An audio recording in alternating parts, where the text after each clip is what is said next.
Hello guys, আসসালামু আলাইকুম। আজ আপনাদের সাথে শেয়ার করব সামুদ্রিক চিংড়ি মাছ রান্না করা। এখন আমি চুলায় একটা কড়াই বসিয়ে দিয়েছি, একটুখানি তেল দিয়ে দিয়েছি। তেলগুলো গরম হলে আমি এখন পেঁয়াজ দিয়ে দেব। একটুখানি পেঁয়াজ দিয়ে দিয়েছি।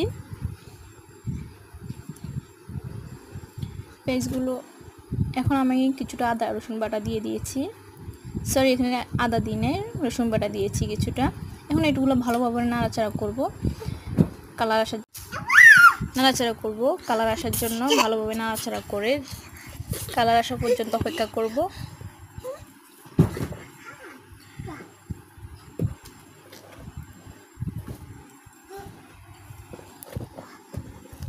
কালার আসা হয়ে গেছে। এখন আমি 1 চামচ জিরের গুঁড়ি, হাফ চামচ হলুদের গুঁড়ি, 1 চামচ মরিচের গুঁড়ি, হাফ চামচ জিরের গুঁড়ি, স্বাদ মতো লবণ দিয়ে দিয়েছি। এখন এগুলো ভালোভাবে নাড়াচাড়া করার পর আমি একটুখানি পানি দিয়ে দেব, যাতে মশলাগুলো পড়ে না যায়।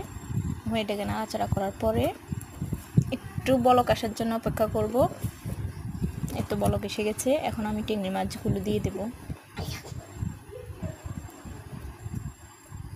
দিলাম চিংড়ি মাছগুলো।